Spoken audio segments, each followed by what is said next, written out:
Okay, Assalamualaikum. Selamat pagi. Salam sejahtera. Lama aku tak buat video. Okay, kali ni aku ada beli satu box. Ni apa? Structure deck. Ni structure deck yang lama jugalah ni, version lama. Tapi aku beli ni dia dah open. So power up packs ni dah tak include, dia dah buka. So pada aku tak kisahlah. Aku nakkan card yang ada dalam ni. Okay, jom kita tengok apa ada dalam ni.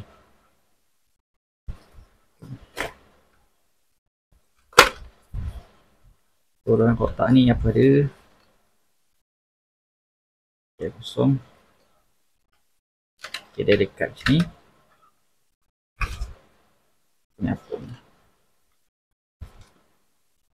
Okay, ni dia punya kata playmate dia lah. Ini yang lama punya, kalau kau tengok kat sini, yang lama punya.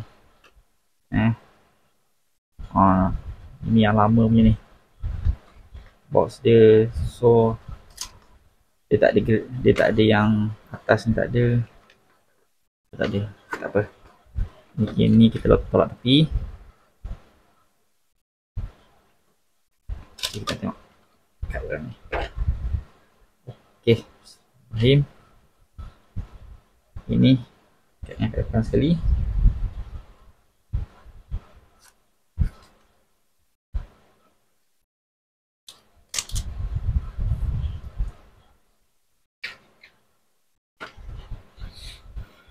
Okay, depan sekali kita ada Dark Magician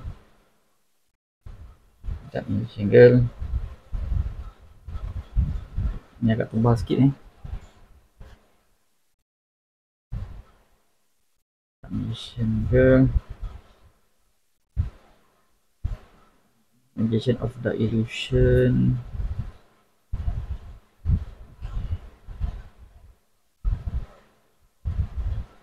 Magician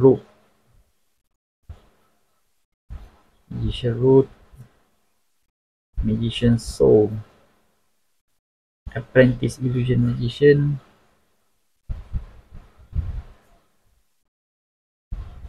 Magic Kuriboh. Magician Conjurer. Tester Confit. Tangan. Wish of the Forest. Legend of Ingester. So the Ghost Destroyer. Breaker the Magical World. Okay, setakat ni tak ada lagi kad yang duplicate ni. Sama nombor.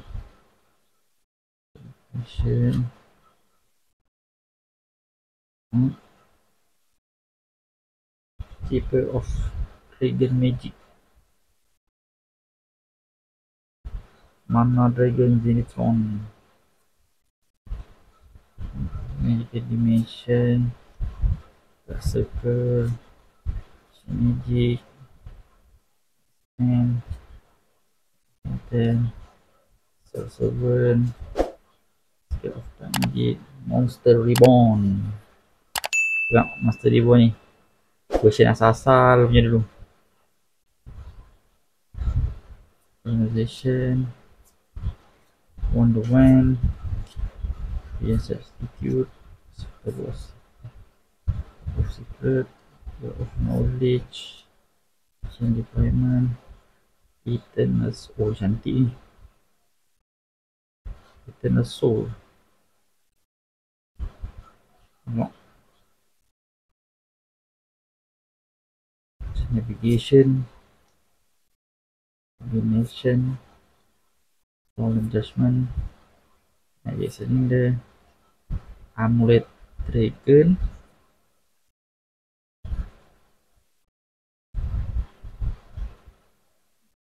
Dark Magician the Dragon Knight. Okay, base. So kat utama biasalah Dark Magician Girl. Satu lagi ni apa ni? Apprentice. So okay, itu saja setakat ni. Untuk kesemua kad yang dalam deck ni tak ada yang duplicate. Semuanya single different card. Okay. So macam biasa, aku akan masukkan dekat dalam kat sleeve. Lepas tu yang mana yang lain ni, yang mana jenis berkilat hulu ni, aku akan masuk dalam album. Ok, itu sajalah untuk kali ni. Kalau korang tengok kotaknya, ini kotak dia.